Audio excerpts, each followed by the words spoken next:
Here we go. Watch me flex my flow. You'll be the next to know. Spit it hot flambeau. Swing them bars like whoa. Grab the remote control. Must have called a million times. I'm on the other side. Hello. Better watch that stream. Caught up in the track to beat. Scrub that beat with bleach. So when I hit it, bro, I spit it clean. Burn it now. Have to turn the furnace down. Y'all don't want this beef. I hit them with a holy cow. Hit them with the verse. Got them thinking, wow. This ain't a game, kid. Why you play around? This that ill spit. Them bars are so sick. I'll shock the whole world in a phylactic.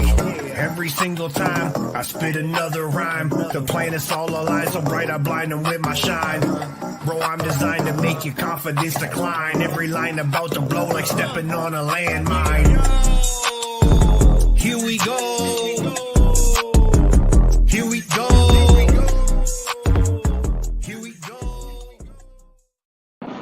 What is going on? We are mobile right now, coming back from race number 4 in RC Niagara. I got my on-road jam on this weekend, and I gotta say, a huge shout out to Greg for hooking me up with the ride, Nate for the company. That boy talks way too much for my liking, though.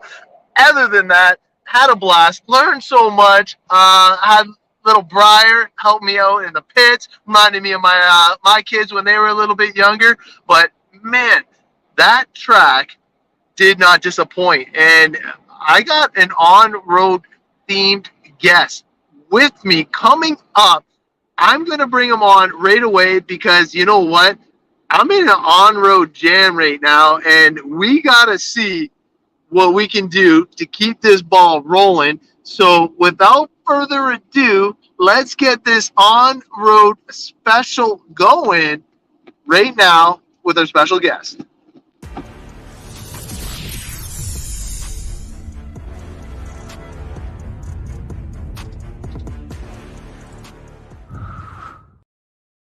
Mark, what is going on, big guy? How are you, buddy? Honestly, I couldn't be better. I am exhausted a little bit. This is probably the most I've ever worked on an RC car at an event. And I give a lot of props to the people that pushed me in the right direction. And wow, small little incremental changes have a big impact on on-road cars. Yes, sir. Yep. So, before we get too far into it, I gotta ask, how did you get into this crazy hobby? Oh, that's long time ago. That was grade 8 graduation gift. I always wanted an RC car, and my dad finally got me one. And then we found out a couple guys that he worked at GM actually raced. So then we went to see the racetrack. It was a little dirt track behind a furniture store. This is back in '87, I believe, '88, something like that. And it went from there. Nice. So you've been doing it for a little while. Now, I know, hey, as long as you're having fun, that's the important part. Yeah. And you are the one that answered me quickly right off the hop when I had questions about the Canadian on-road nat. And honestly, this is the start of my road to the Canadian on-road nats. So I'm definitely looking forward to hearing some crazy Canadian nat stories. First off, for everybody tuning in, thank you. Mark, man, like, what's the origins of this?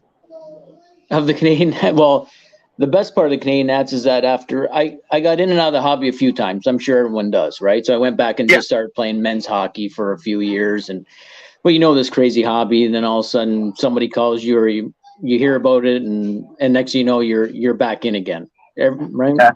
Yeah. Some days you like to be out, right? But it doesn't. It pulls you back in. It does. It doesn't the last. Friendships, the guys, it just the traveling, all that stuff. So the Canadian Nats all happened because it was a funny story. Someone pulls up an old video. The first interview I ever had at the Canadian Nats was we had like our local TV station come and stuff like that, and they asked, "Well, how did you land at Canadian Nats?" And it basically, I just made it. There was nothing else to it, right? Right. I always thought it being a mall would be the best part because that was going back, what was our first year? And I seen a race done in Japan like that. And I thought, well, why can't we have one here in a mall? And then I have that bad attitude if somebody tells me that you can't do it, then I'll do it. So what happened is everyone said, it'll never happen in a mall, insurance, this, that, Canadian way. And sure enough, I went to the mall manager and I asked him, and he was like, yeah, let's do it.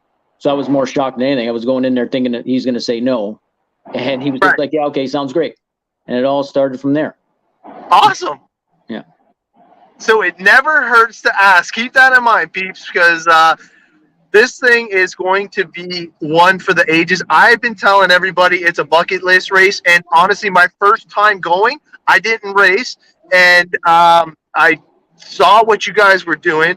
And literally that next weekend, I went and got a touring car. So I'm good to be ready now, and I'm looking forward to it. Really, now, that's awesome. It's gonna be fun. I had so much fun just heckling people. It was a kind of my jam for the weekend. But we got to travel out there. We were close enough and got to see some epic battles. Kevin was phenomenal. Of course, Douglas is fast wherever he goes. But just seeing the way that you guys had the pit set up, the way that you guys had the whole concourse, or what is it? The what area was it at? Right in the middle.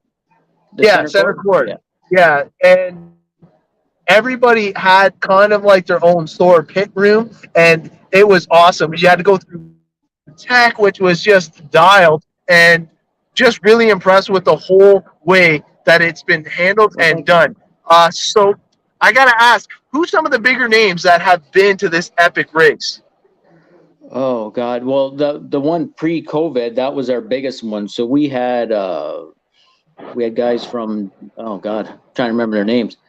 So we had a couple guys from Japan, a couple guys from China, Germany. So Jan Murthansky, most top Americans, Ollie Payne came. So we had like a lot of top racers show up for that last one we had in Target. Yeah. And then that COVID thing happened, which was just, right, I can go on and on about it. It was awful. 4 days before that next one was supposed to go off. And that would have been my proudest moment, because that one was the previous year. We were the biggest on-road race in the world was happening in that Target store. So you missed that one when we were in that Target. So that track the track was huge. The pitting, we had endless pitting. We had endless everything. So then the following one, I think we had 600 and something entries was going to happen with 200 and I think 80 guys from around the world. That's amazing. So that one would have put us over the top, because 2 days before COVID, we actually had 2 world champions asked if they could squeeze it. Can you squeeze me in the race? We'll get plane tickets. Can we come? I'm like, well, yeah, it doesn't, right? There's always room for more. But then, like I said, the COVID thing happened. And so that became a big mess. And then the funny part is, like you mentioned about the center court. So actually, when we redid the event, the Target came down before we could, run again. And we went back to center court. It's just me personally with the center court is, I just think, the track's a little on the smaller side, blah, blah, blah. But everybody that's raced that either or both or all that, they like the center court more, which shocked me. I always thought it was but they're like, the guys watching, even though we were in that Target, most of those people in there were racers. Right. But in the center court, the mall, you've seen I'm assuming you've seen that Saturday when they're standing 3 deep, and I don't know, it's not a better feeling for me when the prizes are supposed to go to the racers, but you see some little kids standing there watching, right? They give him a free hat or a T-shirt or whatever. It's nice, and then see that parent come over and ask, tell you thank you so much. The kid I can't get him to leave now. He's been here 3 hours watching, and that's, to me, that's what it's about, really, the hobby, right? Absolutely. And honestly, the atmosphere in center court was bonkers. Like the excitement level was there. The people passing by had no clue. Cheering for like whatever main it was, just picking a car and going with it.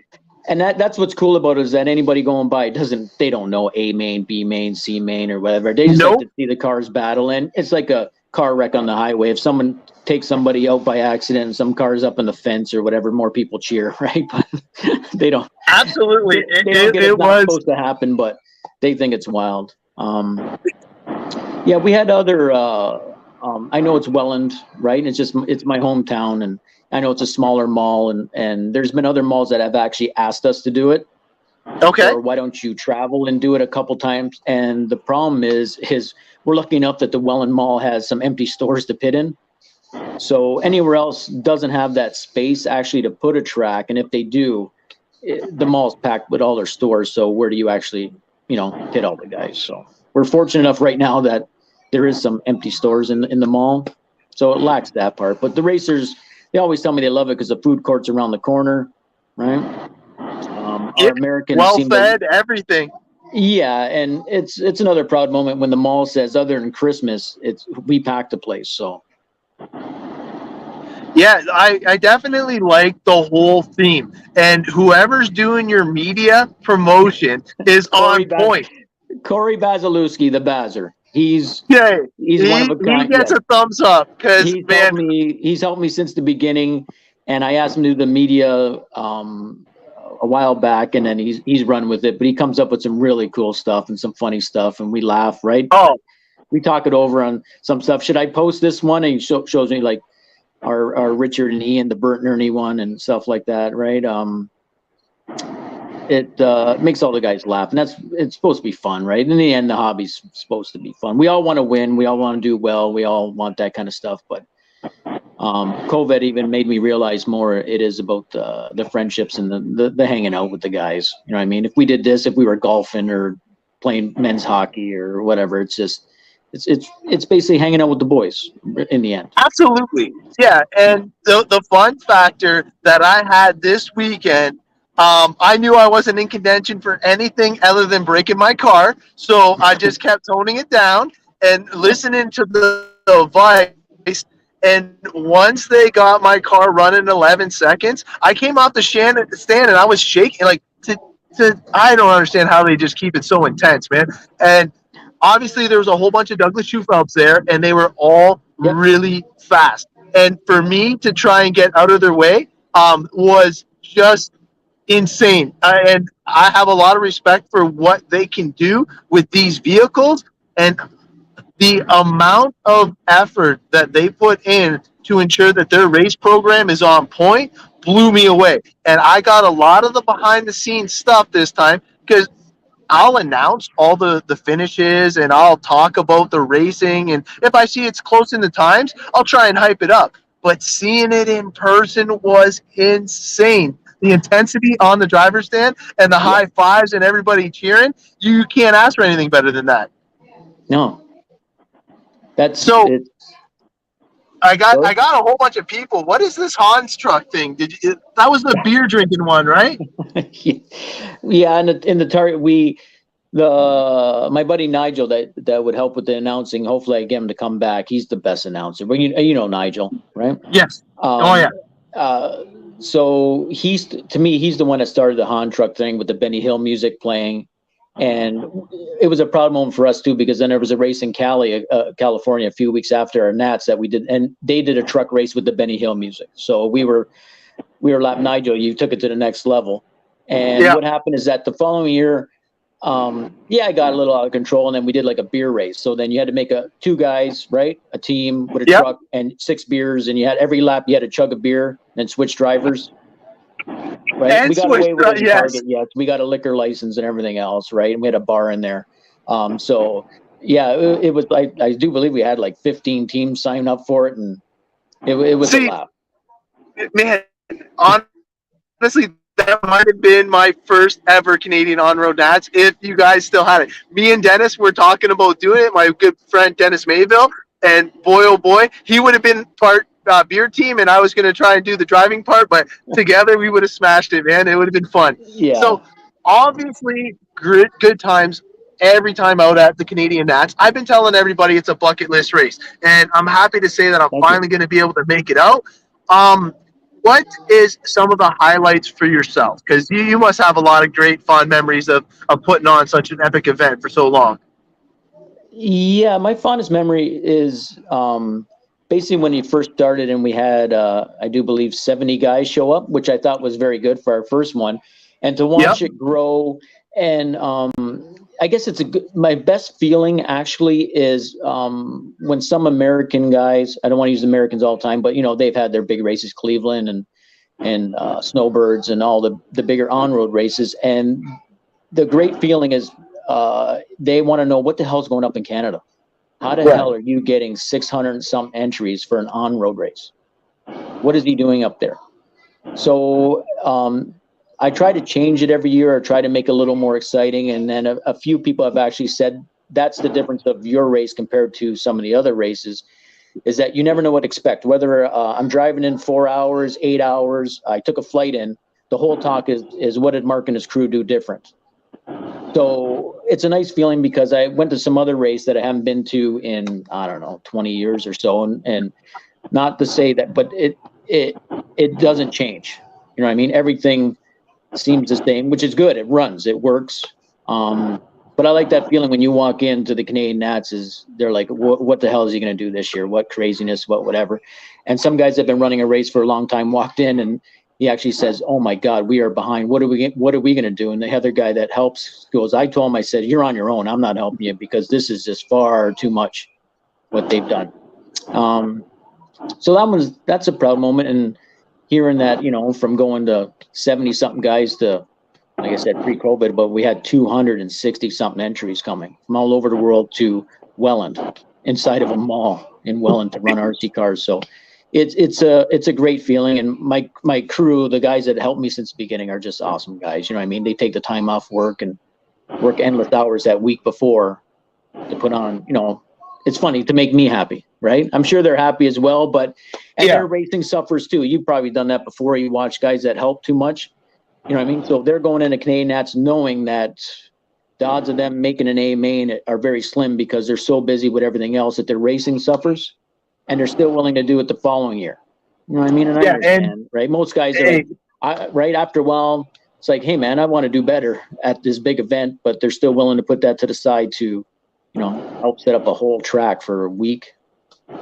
And that's why you have a great team behind you, because it does take a team to pull off an epic event like this. And not only is it epic for Ontario, epic for Canada, it's epic around the world. This is a world-renowned race. And like, when I say bucket, it's bucket across the planet. And that's the other proud thing I am of, is that a few people have said that some other people that hold a race or have or whatever, they'll say that their attitude, they got like a big attitude then, and they said, one guy actually told me, a manufacturer says, you don't know what you've created and how big your race is, right? And I'm like, no, it's just the race, right? And they're like, no, it is that big, and it's a good thing that you don't think it's that big or that big around the world, that all these people came to your track, right, or your event, and you treat it as, it's just like, come on in, let's have some fun.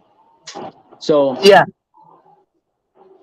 Nope, keep going. I was just agreeing, because like the biggest thing that I noticed was how many smiles were on people's faces coming off the driver's stand. And it didn't matter where they were and what heat. They knew that they were battling for something prestigious, and just the hanging with the friends at a big event like that, you're going to be racing like-minded people. And not only that, you're going to see where you stack up against your friends and other competitors around the world. That's the best thing. Yes. And that's trying to explain to guys too, is that I'm old school and came from the old style racing, where you can be at club racing and be in that E-main forever, here in the E-main. Well, now it's just me again. I have that problem of, how do you say that? There's so many classes now and so many of this. I can go on for hours about it. My friends, all the guys hear me complain about it, but I notice now if someone's not in an A-main or not in here, they don't go race there, or they run a different class. And I just remember to get better at something, you got to work at something. And agreed. I just wish that part. So there was a few guys that wouldn't come to Canadian Nats because they were like, well, if I show up there, I'm not going to win. I said, it's not about when you're okay. I said, truthfully, yeah, you're not going to win the A-main. You're not, right? But where do you want to finish, right? And then you have a goal of either that guy or that person, that main. And then the next year you come, you're like, okay, I was in, say, the G main. Well, I want to move up one main. But Yeah, you just got to do your personal best. That's all you got to do, and keep it fun because that's what it's about. And yeah, I know Rob's saying amen to that, but like the big thing is like, hey, I had one goal, and that one goal was to get my consistency better, get my car to handle where I felt like I could drive it hard, okay. and I wanted to get the 28 laps. I got 29 laps, which would have put me right where I thought I should have finished, and I got to thank Steve for that. He was pushing me, and he was making me more nervous because I wanted him to get the bump, and he was pushing me to go faster. He pushed me to run 11s, and it was like a little bit out of my comfort zone, but he did it, and it was so much fun. Like we were high fiving coming off the stand, Yeah. taking pictures and all that stuff, and like his boys were the show. Like they definitely made me smile all day long. Their little shenanigans. It was like having my kids at the track again. Only I didn't have to take them home and listen to them on the car ride. So have fun with that, Steve. You're talking about Steve Juban, right?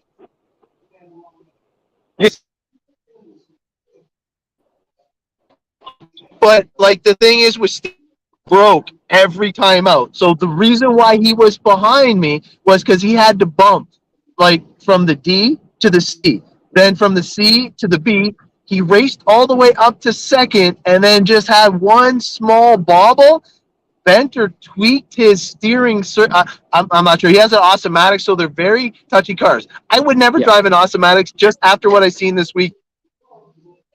Very good cars if you have them in capable hands, which mine are not. Steve was just crushing on it, and he was one spot away from getting the bump to the A main. He put on a clinic. Douglas, I don't know if you've seen any of the highlights. Douglas was just so far gone, and a screw fell out of his bottom ball stud, and it just took him out. Done. And that's odd for Douglas to be taken out for something simple like that. Other than that, there was a whole bunch. I've seen some people talking who took the win and all that, but man, it's just so exciting to do. And trust me, we'll do a full race recap for OnRoad next weekend. We're going to keep it OnRoad theme because obviously Mark's going to keep posting some cool stuff on Facebook. You got to follow the Canadian Nats. It's hilarious the way that they're posting media and everybody that's confirmed. The 100-man person, like all that stuff. You guys are keeping it so much fun. And like honestly, we'll do a full race recap for the on-road. We had the snowbirds, and we actually had the Redbird race as well. So Yeah. the one thing that I have to ask is, you were talking about all the classes and stuff like that. I would love to see, basically, actually, it was BR. Brian Robinson won. Thanks for commenting, bud. There you go. So he actually won the touring car today, so it wasn't too bad. But you were talking about all the classes and stuff like that, and how everybody feels like they should be in the A main and this and that. The one thing that I've noticed is that all the fast guys gravitate towards a few key classes. And just from my outsider's view, I'm an off-road guy, so I'm just going to throw it out there for what it's worth. Touring car is like number one. Number two,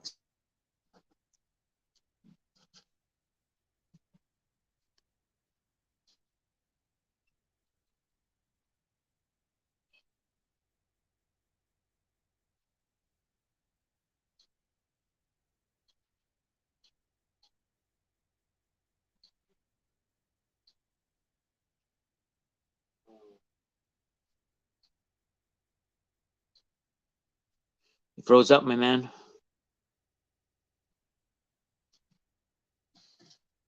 come on. Oh, and we are Hey, back. there we go. Oh, man. We just drove through a dead spot. I apologize. Yeah, no We problem. are currently mobile. Yeah. So you So said touring car. I heard that yeah, one. and then 12 scale foam tire was the two Yeah. that really caught my attention, because both of those classes had some extremely talented people in the class. And I seen there was probably my next class that I'm going to build is the GT12 or whatever, the Yeah. foam 12 scale rubber one. Yeah. Yeah. And I just feel it's like a calmed down version of the foam tire car. It is. Now, It is the I perfect also class. feel that USGT. Yeah. Yeah, GT12 is the perfect You like- class. I feel what what they created with the rubber tires. So there's no truing no more. There's no this. The cars aren't too fast, right? Whether it's a new person or a guy that's been racing for years, everybody to me can enjoy that class. And supposedly they're getting like 80, 90 runs on a set of tires, which is great. You know what I mean? $100 motor in the car. People are getting it just for third or fourth class to run. And Yeah, Scott no, Jakes was nice enough for it's the definitely Canadian cool. Nat. Scott Jakes was nice enough to donate. So basically, anybody who signs up for that class gets a free set of tires. They have to run those tires that weekend, but they're free with entry, which I couldn't thank them enough. See, and that's awesome. I'm not going to lie. I signed up for 2 classes already. So I got the touring car 21.5, and I also have US GT 21.5. And Yep. I love that you guys have the spec tires. You want to give them a shout out because I think that's a great thing as well. Yeah. Yeah. We didn't, for the first so many years, we never had a spec tire. And then you start to realize, you try to keep the hobby cheap and also, like the cheating aspect or whatever, but just keeps the price down. So what happened is that some guys weren't happy that we went to a spec tire because either they have their own or already have tires, stuff like that. But when guys are bolting on $60 tires one run, you know what I mean? Yeah. No good. You know what I mean? I do appreciate what you guys are doing for that because it's definitely keeping it more price friendly for myself. And Yeah. I know that it's a lot of people saying the exact same thing, especially from our track. Because the thing is, when you show up and you're already going to have a handout tire, when you get there, you already have the winning tire. Nobody else is running anything different. So you're that much farther ahead, and it's one less thing you have to worry about packing and traveling with. Yeah. So we got a few things out of the way, but the one thing that I got a lot of questions from across multiple streams was tire sauce. What is the tire sauce that you guys are going to be promoting there and using? SXT has sponsored our race now for the past few years, and what we came up with was a sauce table. So you go through tech, and once you're through tech, then there's a sauce table. Everybody uses the same sauce. They're all set up. It's free for the weekend. You want to go through tech earlier because you want to sauce longer or shorter, but there's no cost, no nothing. And then we know everybody's on the same sauce, and it changes the game too, right? Because none against the snowbirds, but down there right now, you can run any compound you wanted. So everybody's running all kinds of different products and all different stuff, right? So this way we feel everyone's on the same sauce as well. And SXT is that nice to donate it all free for the weekend. Can't beat it, right? Doesn't cost you anything. Oh, I love it. Just have to go through your tech and then sauce them up. Yeah, no, hey, that is even better. And not gonna lie, this was so far at the Rug Burners race for me. It was the most serious tech I've ever been through. I watched your guys' tech, and your guys' tech. Was it Mike doing it? Or was probably Wilson doing tech? Was it Wilson doing tech? Mike. Yes, Yeah, Mike. My partner. He said to say hi, by the way. He said you're going to be on the show later tonight. So thanks for shouting it out to everybody. Coop, what's going on? Finally joining us. There was a lot of racing going on this weekend. We had the barnyard race. We had a whole bunch of stuff all over. Yeah. Yeah, you're going to find when you come to Canadian Nats too, it's like the same thing. Some people get, there's a few that get upset about like how hardcore the tech is. So like everybody's motor's got to come up right out of your car, right? It goes through the machine, it gets incubator, all that kind of stuff, right? Gets tagged. If you advance anything or take it over, it's got to get tagged again. We check for those stickers going through. And all it is just try to make the race even. Some people get a little right. Oh my God, all this, right? But in the end, we're just trying to make it fair for all the racers. And to me, I always felt the racer shouldn't complain. It's like, how many people I got to get for tech to actually do you think I really want to do everybody's motor and run them through right? No, not at all. It's just a pain. So you'll hear my announcement anyway. I usually get in trouble at the beginning when I do my first announcement because I always tell everybody the same thing at the Canadian Nats. If you are caught cheating, you know what I mean, after the tech, you know what I mean, and we catch you after or whatever, I make it simple. I just say you're gone for the weekend, right? Right. And I tell everybody, and I'm the type too that will tell everybody why, you know what I mean, so-and-so's not in the building no more, is because he's a cheater. So please don't cheat, you know what I mean? Like, Do you really need to cheat? My story is, do you really need to cheat to win a plaque? I'll make you a plaque. We own a print shop anyways, right? I can make you whatever you want, size you want. You can take it home, show the wife, girlfriend that you won an A or whatever number you want. But, you know, I mean, just don't cheat. I understand a little weight problem, you know, weight falls out of a car, you know, stuff like that. But when it's blatant, so we've been lucky that there hasn't been, or we haven't caught anyways, you know what I mean? I'm sure some people have gotten away with some stuff, but we try our best, right? No, and you can only catch so much. And the one thing that I seen so far with Wilson was that he was very on the ball, super knowledgeable. Thank you for helping me out with the battery today. It was super cool because like his knowledge is top notch. So he's another one that has just been in this game for so long, and he's another one that I could probably talk to for quite some time, picking his brain, because the things that he bestowed on me in just the short times that I got to see him going through tech was amazing. And you could tell how passionate he is still about this hobby, and everybody's just got to keep that in mind. He's there to do a job, and it's your job to ensure that everything's right before you get there. Yeah, you know, that's the one good thing. Probably that's why we make good partnership and all that stuff. Is he loves rules, and if that's the rule, he's sticking to it, right? Nice. I'm the rule breaker. He always says, even at our shop when we run, he's just like, but no, Mike, if that's how it is, that's, you know what I mean. I bug him sometimes, like he is right by the book, right? That's just Mike. It works that way, you know what I mean. Obviously. But we have a lot of racers too. It's just, you know, it's a fun part of it. Exactly about the Canadian Nats too. When someone says, you know, I mean, you know, I can never beat that guy at club racing, but came the Canadian Nats, and after, you know, everyone got teched, I'm like a main ahead of him, right? I'm like, well, yeah, because I even said in club racing, it's hard to do tech when we ran our club. At the Outlaw track, it's too hard to do tech every week. You just sort of take everybody, you know what I mean?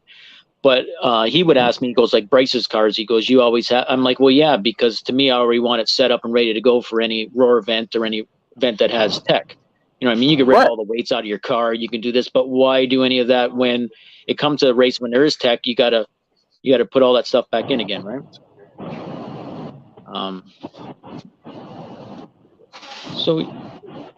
So your first on-road experience was your first time running on-road? No, I've been monkeying around with on-road a little bit since Windsor RC Raceway opened up. So I tried it before when they had Action Hobbies. When Action Hobbies closed down, obviously I took a little hiatus from that. The reason why I got into on-road was just to kind of have some filler in between the off-road season. Like I'm definitely not an on-road guy, and I learned way more today than I probably have in a long time. And if I would have known today when I went and did all my videos of the Canadian Nats last year, I would have had better questions to ask. Because when they were doing their setup stations and their tweak boards and all that stuff, that I was like, what are you guys doing? And the fact that they were doing it after every round blew me away.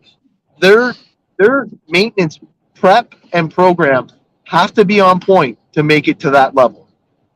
Yes. Yeah. Cheaters, they are, they're only cheating themselves. Hell yeah. I agree. So, obviously the Canadians is kind of a big deal. Is there going to be a race by you? Are you racing this year?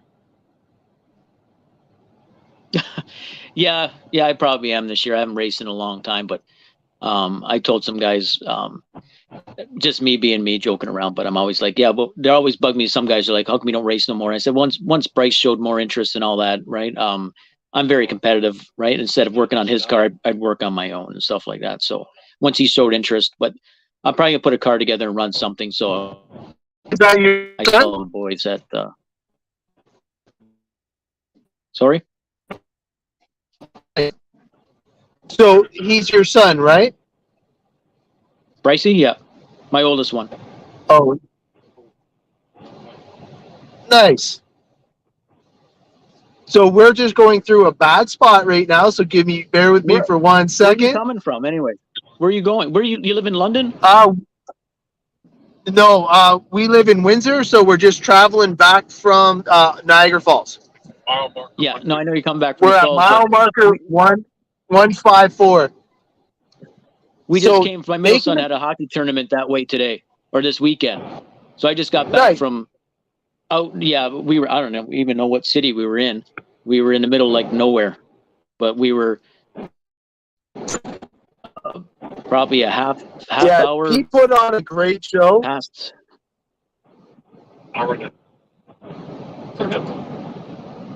Nice. So did he win? No, they didn't advance. It was very strange to me, but they went 2-1, but still didn't advance to the semis today. So we stayed over last night and just ended up driving back today. But yeah, the town that we were in, So more. God, I can't even remember. Had a Canadian Tire, a Walmart, a Subway, a Chuck's Roadhouse, and that's it. Cool. So Steve's definitely happy you're coming back out on the track. Is he? Yeah. What classes are you looking at jumping into? I told the guys, and they're gonna laugh, but I tell you, my buddy Patty and all them, I said, which one you want me to win? So just pick a class, and that's the one I'll win.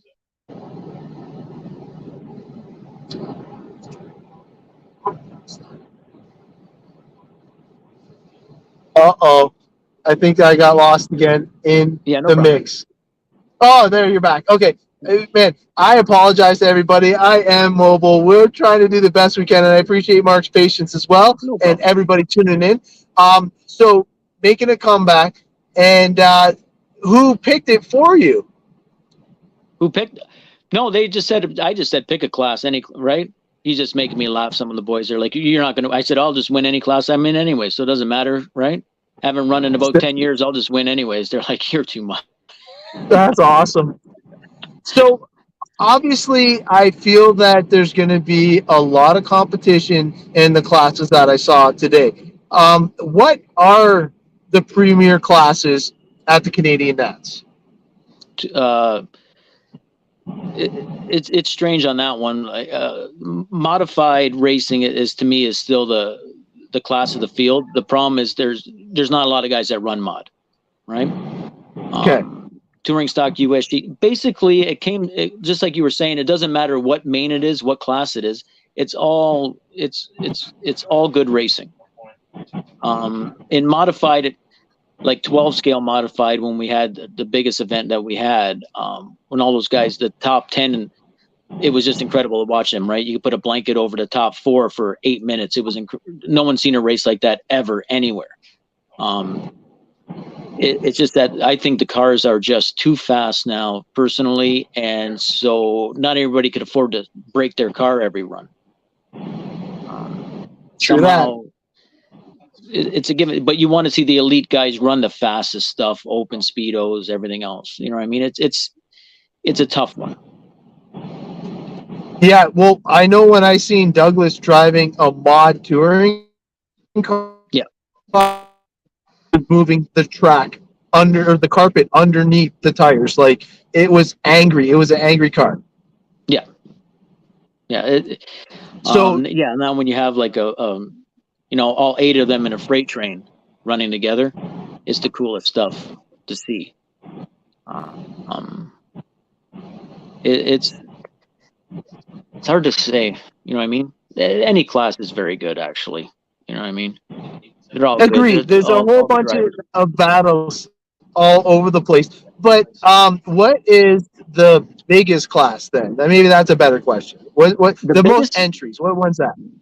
I think the most entries we've ever had, I think one time was USGT, had 119 cars in it.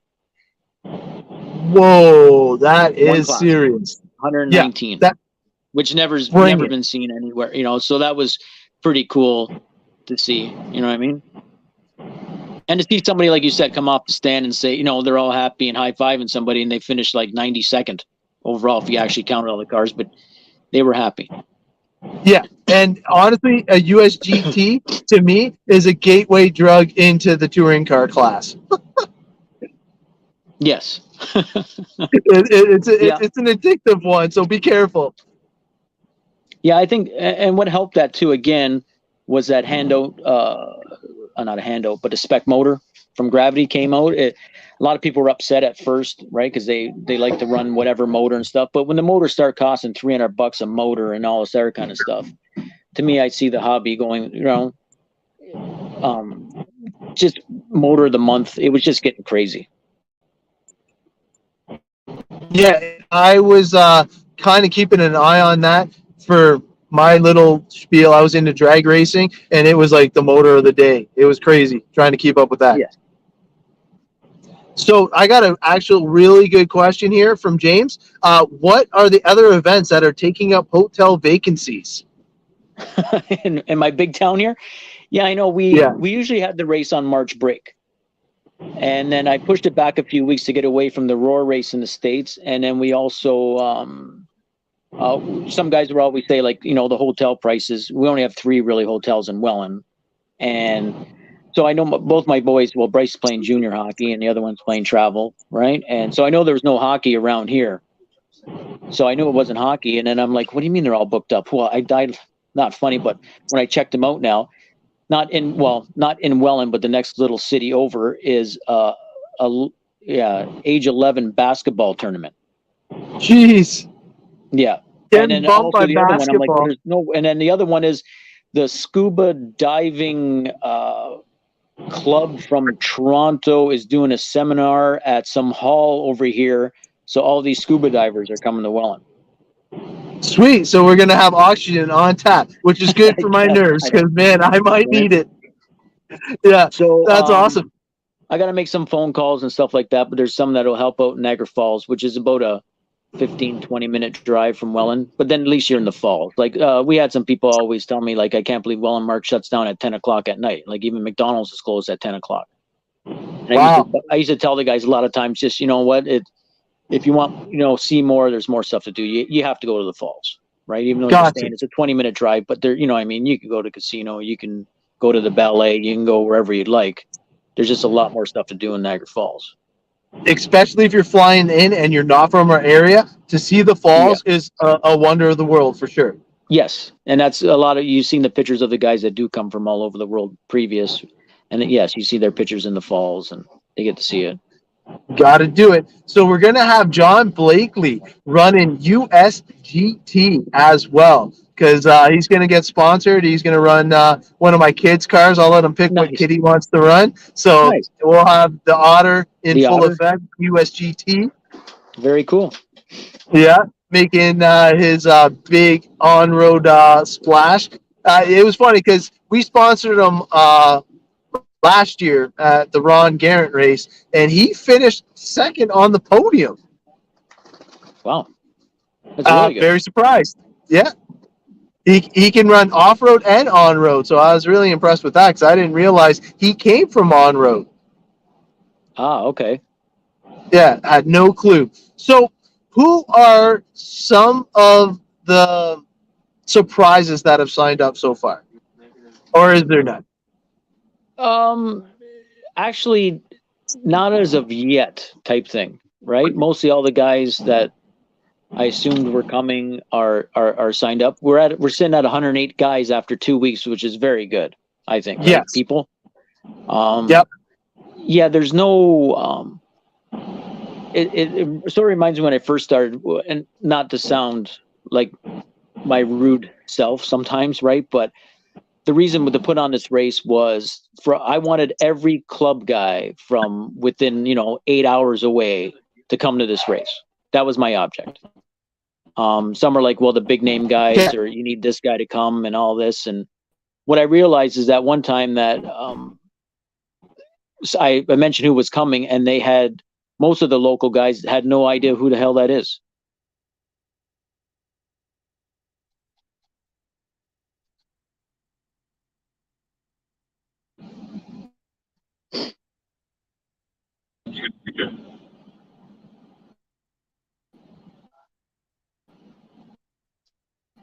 And about the club racing because somebody just said this guy, and he's a big name. Kevin Ebert? Yeah. Yeah, he's basically come, I think, almost every year that we had the race. Kevin's been there. It's pretty cool. And he seems pretty fast. He looks like he's definitely fast. He's one of the top in North America. Definitely. Nice. Yeah, super, super gentleman. Very nice, friendly guy too. Always been. All right. So then, other than that, entry counts are definitely creeping up. I'm going to share the link on Ross Racing. I'm going to share the link on my other page as well to try and drum up some more interest. We're going to try and get all my club guys to try and take the trip up there from Windsor RC Raceway. I know a lot of them are definitely they're nervous too. I'm not gonna lie. They are a little intimidated, but if they just go there with the fun mindset that they currently have at the club level, they can go there and have just as much fun as the top dogs. Exactly. And you're gonna basically with this many guys racing all the time.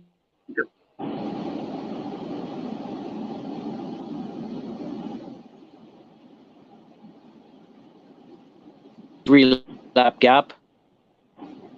Yeah, no, you're good. Yeah, so you know, I mean, it could have a three lap gap in A main.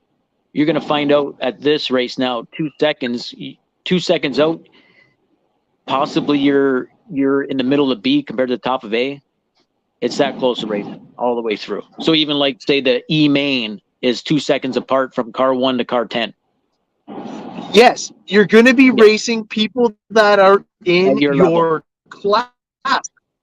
Right, I love it, and that's what makes it exciting. So going for your personal best is going to be better. And let's face it, after a couple rounds of practice, you should pretty much know where you're at, and you're good. Just don't wreck your car. That's all the advice I can give you from what I just learned this weekend. Don't push it, because the more you push it, the more chances you're going to get into all kinds of wrong. And the big thing is if you're staying in your limit, you're going to have more fun, because you're one, going to finish, and two, your car's not going to be a big, pile at the end. So, Yeah. Yeah. all right. So That's a huge factor. we got Max and Brian all chiming in. So I know these guys are all chomping at the bits to go, especially Brian coming off this big win on the weekend.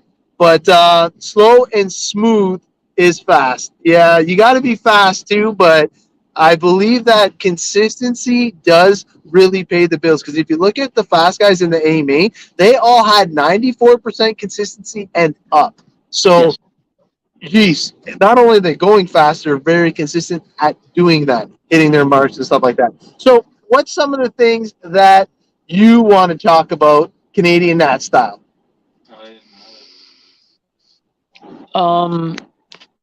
I just love to see everybody come back. I know we had a lot of issues and it was just terrible, the COVID.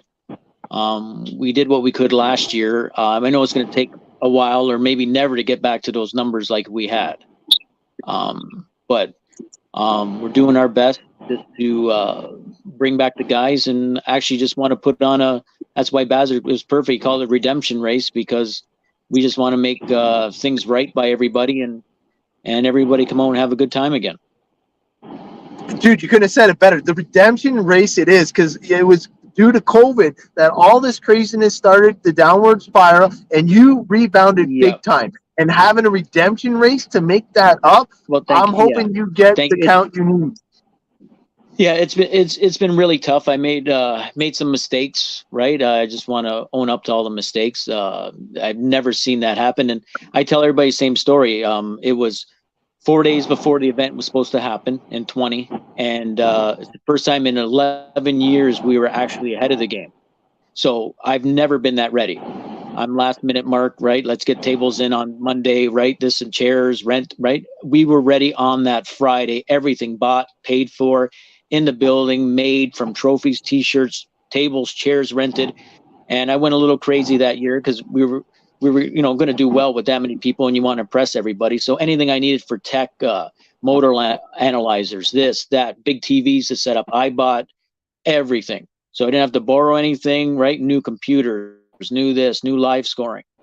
Anything we could do, we did it. And then that hits 4 days before.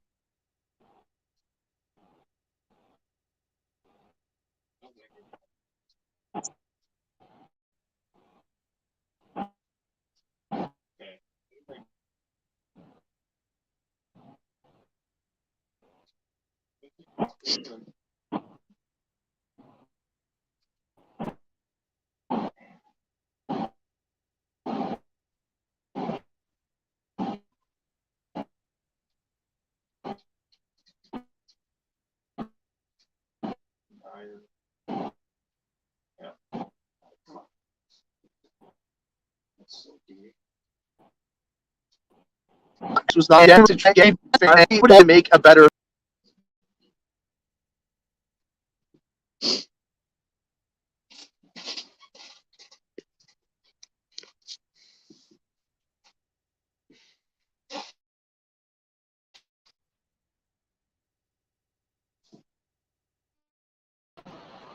All right, I'm hoping we can get him back. Oh my God, I can't believe that worked. Are you there? Yep. Oh, gee.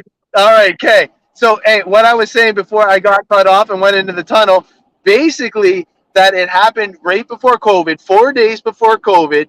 Nobody can fault you at Yep. all for trying to do what you were thinking was the best for the hobby. And not only that, like you were going big. You could tell you were swinging for the fences. And if it would have came to a race, you would have hit a home run. And it's just unfortunate that some people got sour about you trying to make an attempt like that. But let's face it, that's something that was out of your control, and we got to get past it.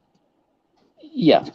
Yeah. It was hard for me. You know what I mean? I really thought I was doing everything sort of the right thing, and then right, and then well, the money that I spent, dude, was just stupid. Right. I can imagine.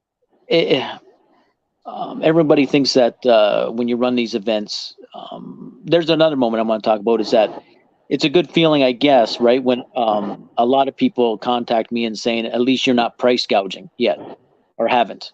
So a lot of these other big on-road races, when they tell me the pricing of the events to go to, and they're like, thank you for not gouging, right? It's Right. not, how do you say that?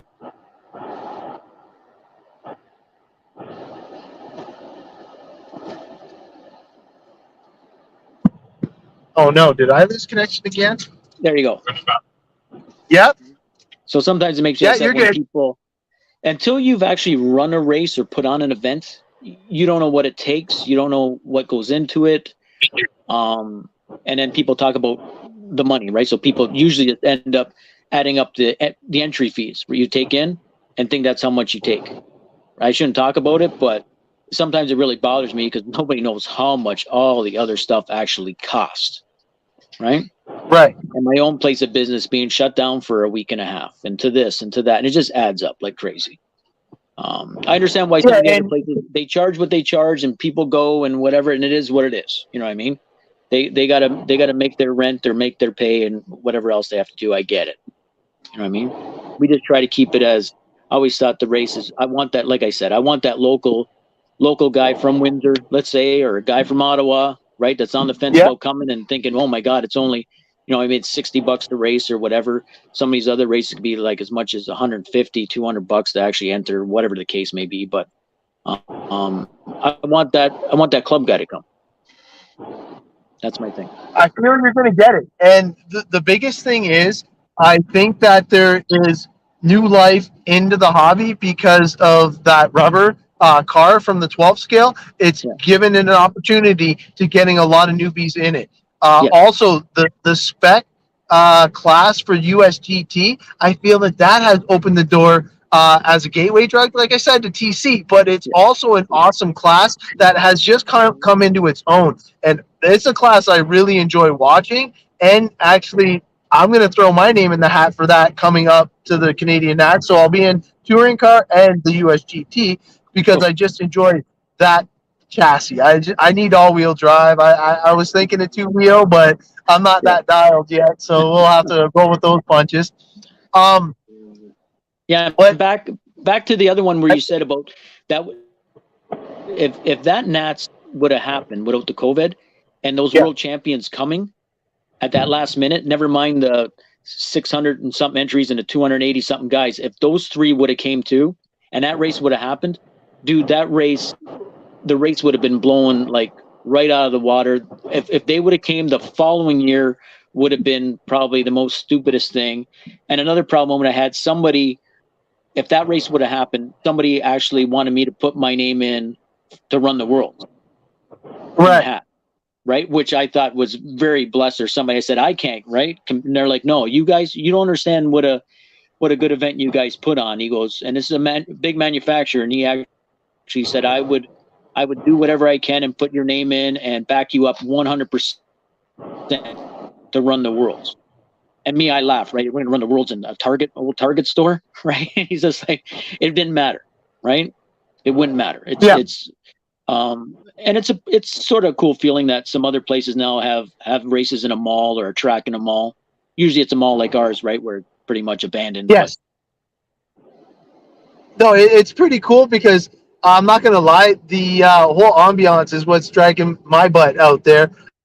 Being able to hang with the boys in that type of setting is just so super cool. And being a race where it's more people my skill level. So now that one tap will make a difference. Whereas, like you said, if it's like a 1 or 2 lap separation, that's not real fun because now you're just racing the clock again. But when you have one little tap and you lose that 10th or 2 and somebody passes you, that's where it's super exciting. And it's across the entire field. It's not just one class. It's multiple classes, multiple fields, and all the way throughout the entire heats.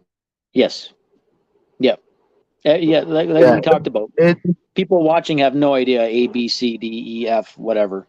They just see some really cool racing, and every main is close. Which is, like I said, Mr. Wilson there. When we get back and we're done that week, he starts pulling it up, and that's when he'll laugh and he'll show me some stats. You know what I mean? Like when we were that big, like an H main, right, was just as close as the A main in their time. Yeah, like that's how close the racing was. Yeah, so it's definitely going to be fun competition. Having all the locals or all the people from their local tracks make the trip down to kind of like for bragging rights for each of your local tracks because everybody wants to see their local fast guy do good. But let's face it, man, it's a fun thing just to go and hang out with your group of friends from each local track and throw down at the Canadian on-road dance. You got to do it. And I'm hoping we can hype it up as much as we possibly can. We're going to share some things and all that. And I believe that you are doing the right thing, and you're going to make it great again. I do hope that one day if you want to get the Worlds, I believe that you can pull it off. You got that mindset. You can tell that you have the tenacity to pull off something epic. You've done it repeatedly. And like you said, this is a redemption, and it's just uphill from here. Yes. Yeah, that's what we're hoping for, right? The whole gang, the whole group. Again, I can't thank the guys that come to help set it up and take it all down and all that. It's them that make the race. I tell everybody that. I could be the face of it. I could do this, but no, it's the guys behind the scenes that don't want to be on video or don't want a mic or hold a mic. The group of guys I have are incredible. Well, I still can't believe they want to come do it. You know what I mean? Or come help. Yeah. It's a lot easier to say, you know what I mean? Here's my entry fee. I'll see you on Wednesday. You know what I mean? Yeah, you're on your own. Yeah. But no, it's great to have a team like that and a crew. So, anything else that you want to talk about Canadian Nats wise? Because I'll basically just turn it over for you. Yes, you know what, Jay?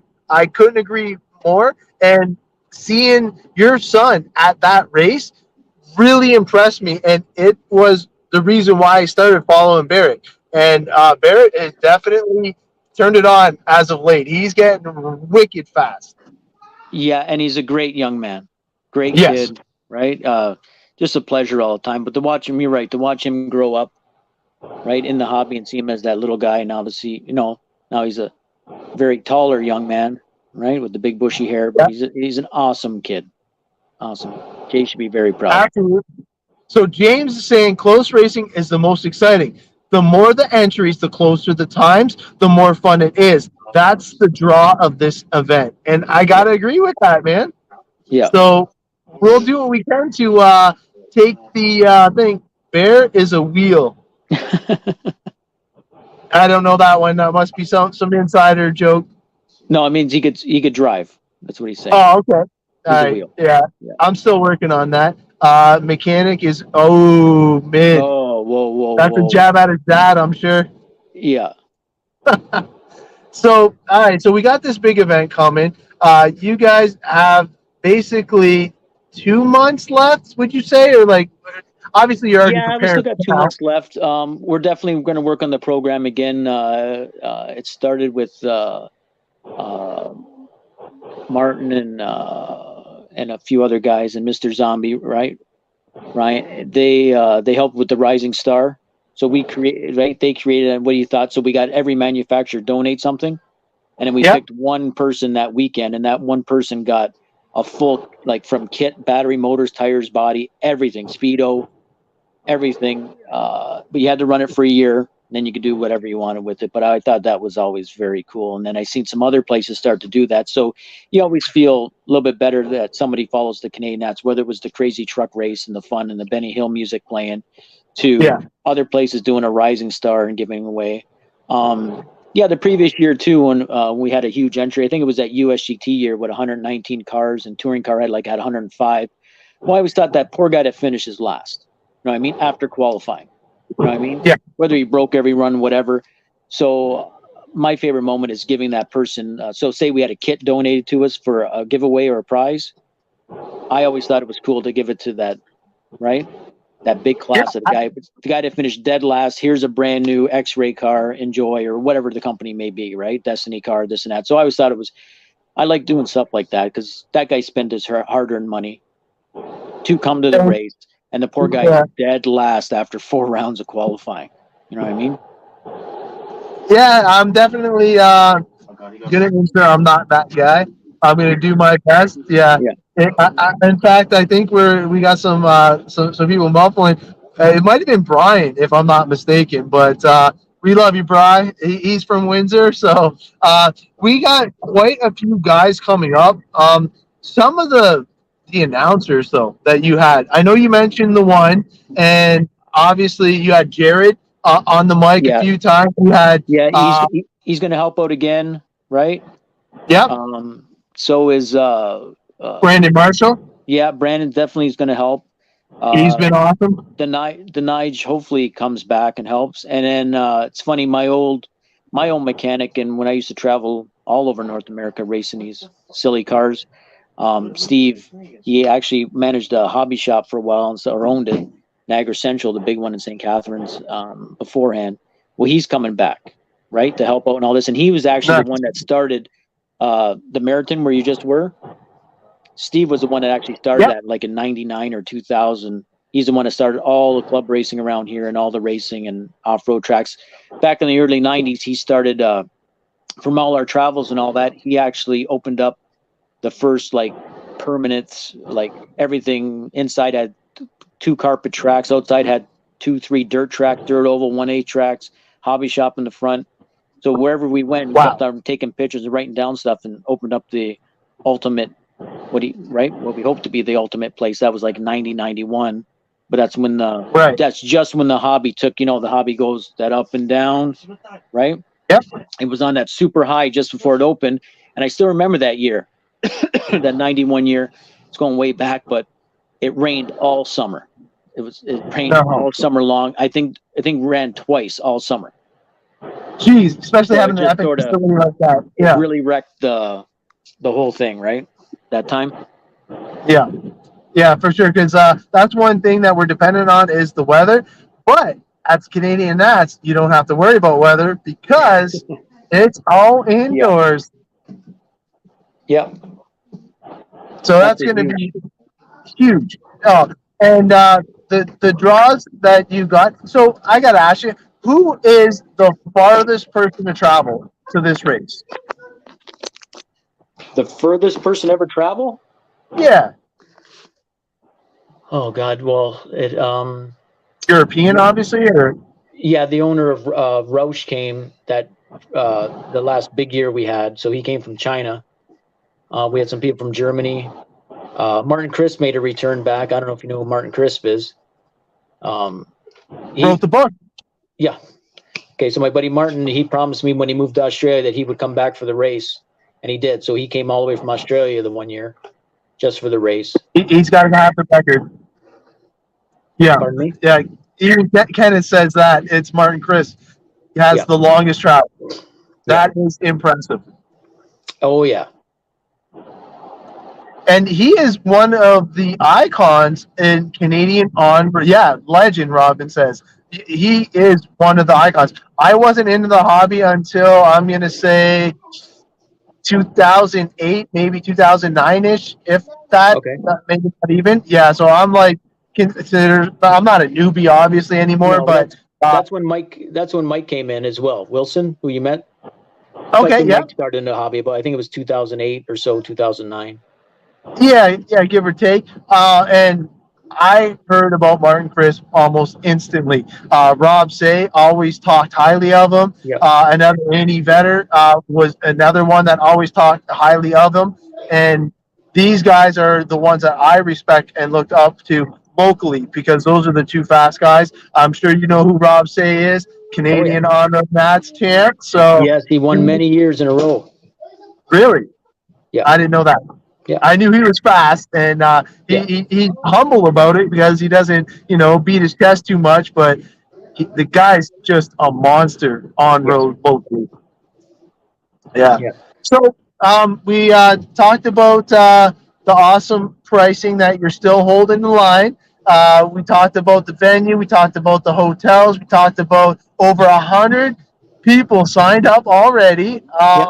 Anything else you want to chit chat about before we cut you loose? No, no, it's been great talking to you, and thank you so much for the interview, and thank you for helping Hey, boost the race. Like I said, I just it's going to take some time. I get it, right? Just love to see the numbers or the guys come back, and it'll probably take a while, and hopefully it happens. We'll just keep on doing what we do and make it fun, and hopefully they come back, and maybe we do have the crazy numbers again, or my buddy Brian Wynn used to say the circus, right? The traveling circus. You asked for him, you got him. Now it's right.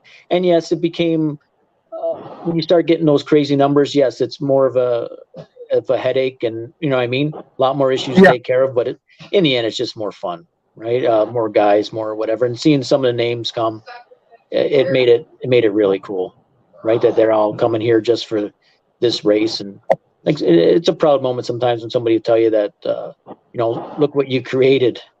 You know what I mean?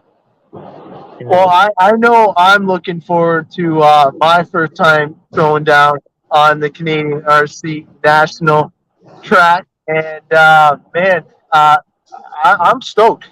I learned so much this weekend that I'm actually going to apply some of it, Steve. I will work on my car, I promise. I'll tidy stuff up and try and come out swinging. Anything else, man? Because I know that a lot of people are interested in what you had to say. A lot of people were basically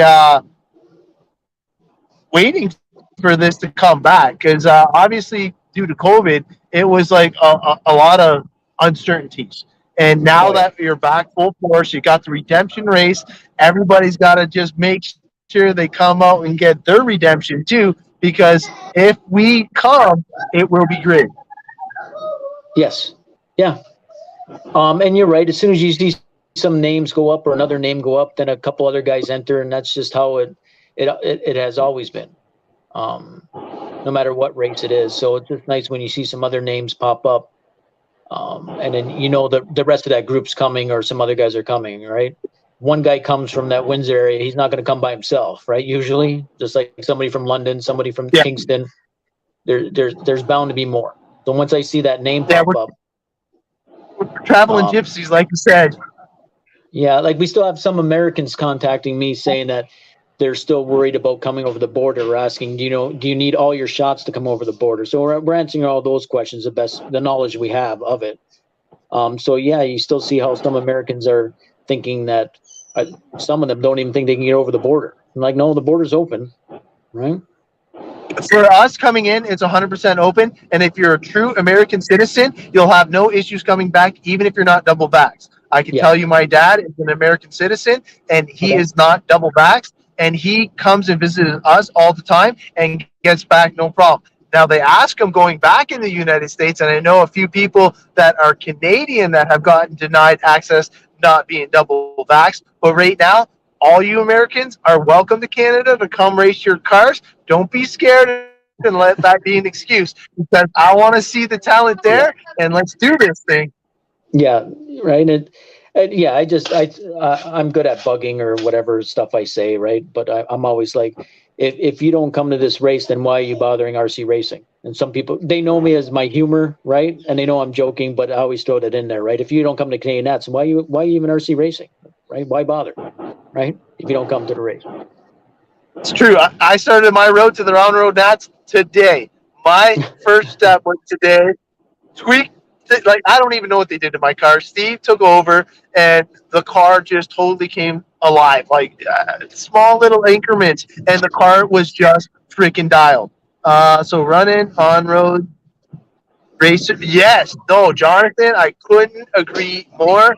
Brandon, what's going on? So Jonathan's saying that running on road will make you a better off-road racer. I think what it's going to teach me is how to actually work on my car. Like, that's the biggest thing. The respect level that I have for all these on-road peeps blew me away. I get to see the results and talk about it with you guys, but actually being there in person and seeing what goes on behind the scenes, you guys are nuts a little bit. I got to say that. The tweet stations, the boards, the setup. We used to have that argument all the time, or some guys would ask me over the years, who's better, right?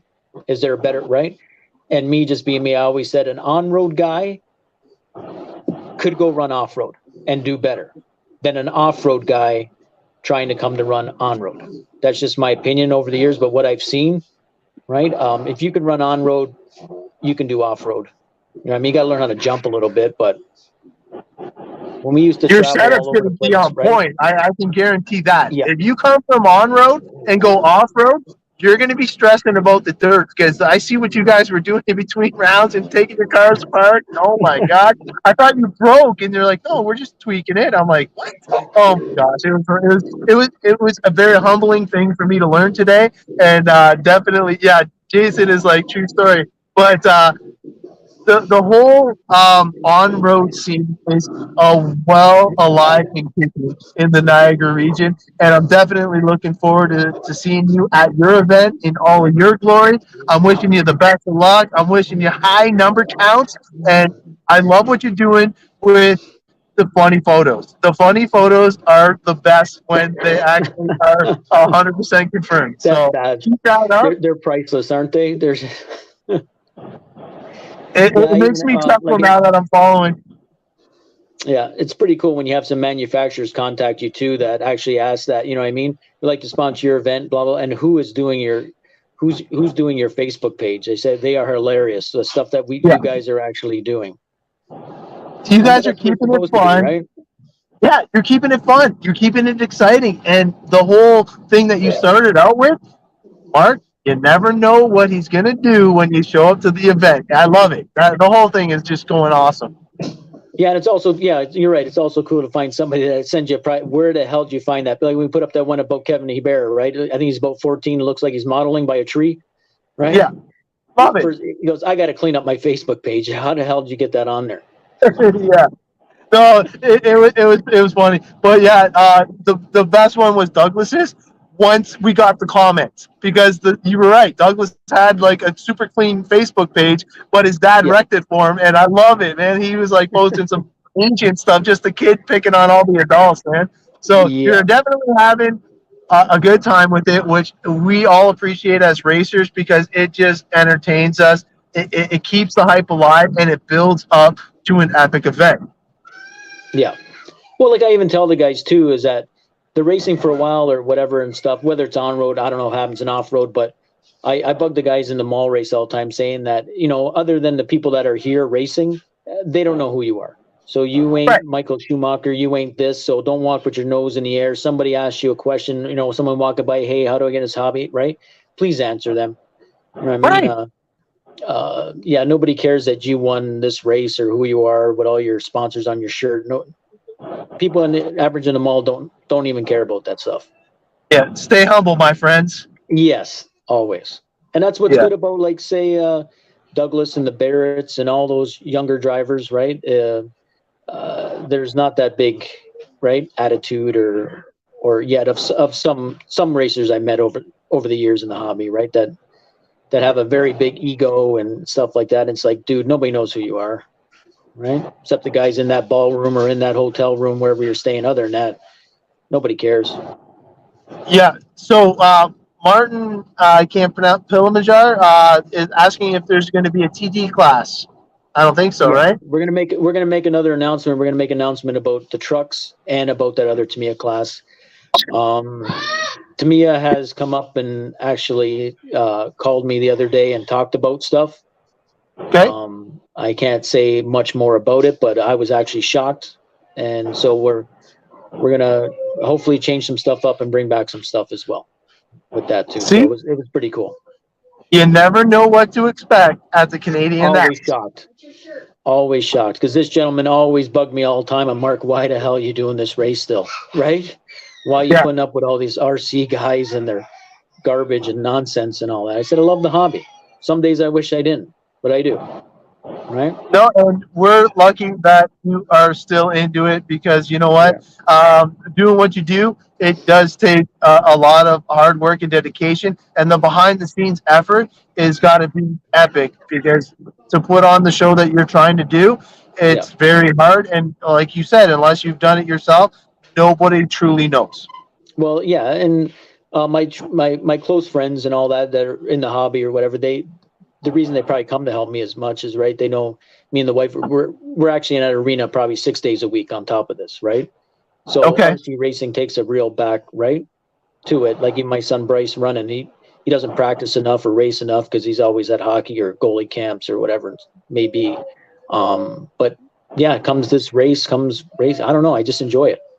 Well, I'm sure your wife or whatever, my wife's exactly the same thing. She goes, right, we've been married 22 years, right? Dated for 3 or 4. She goes, I don't know how you can go somewhere or still go to that racing for 12 hours. And like 12 hours felt like I was there for 12 minutes. And you probably get I'm that not too. gonna Right? lie. Every time you go race, does that day fly by more than any other day in your life? I'm more hyped going home than I was going there, and I was pretty excited to go to the race. Yeah. But since I got all this new knowledge, and I'm excited to work on my on-road program because I feel that I'm a medium driver, but now I know what I can do to the car to make it match my medium driving. So I'm stoked, man. Yeah, that's awesome. And that's what we need. We need more guys in a hobby like yourself and other guys that just truly love the hobby. And like your podcasting that you're doing and all that kind of stuff, that's what the hobby needs. So somebody's asked me how come, right, or how long are you going to keep going? And I laughed because I said my problem is that I'd love to see this. When I watch all this other stuff on TV, like a guy chopping wood or whatever the hell else they got on TV, how is this not on TV? Right. And with the sponsorship stuff, I said I did not want to stop either. Like, so the one year we had Canadian Nats, we had Monster Energy come in and gave free Monster to everybody all weekend long. And to me, that's where the sponsorship has to go next. Like, it's hard to put up something at the mall that, sponsored by, X-Ray or Awesomatics is the sponsor this year. Nobody knows what that is. But if that building was sponsored by, this race sponsored by Coca-Cola or Molson Breweries or whatever, to me, it'd be more people want to know what the hell's going on. 100%. Yes, outside sponsorship is the next step. Yes. What does it take? What steps do we need? But like I said, I just die laughing when we have, you turn on TSN and you got some, the, what do you call it? I know people enjoy it, but throwing the bean bags in the hole, right over a cornhole or whatever is on TV. Yeah. And why can't we get RC racing on TV? I got to watch this guy throw that bean bag in a hole. Oh, it's more exciting than darts too. I just got to throw that out there.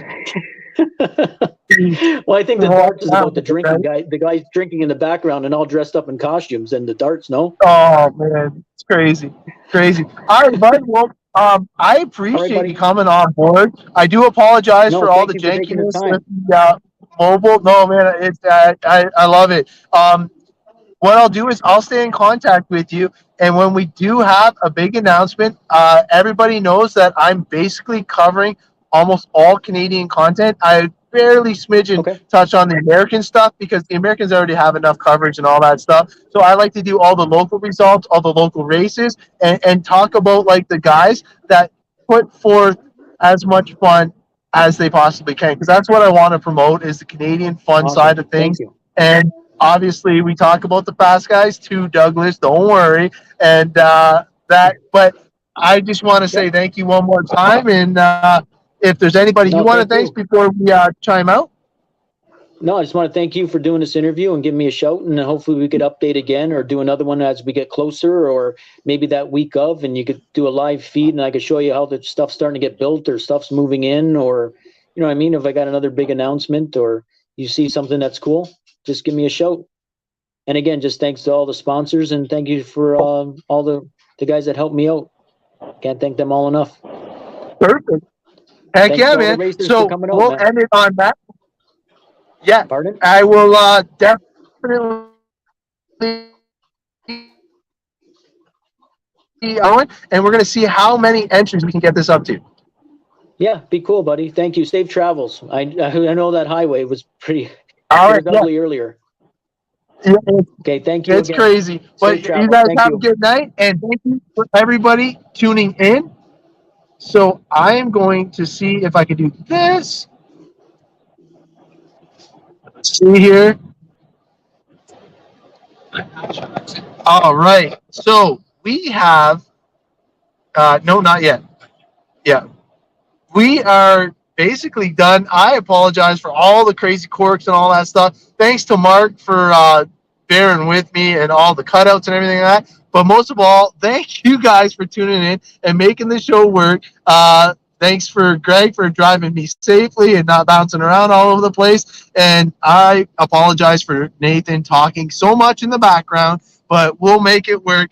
Hopefully you guys had a great race weekend. I know we did, and we will see you next weekend. Until then, you guys have a great night.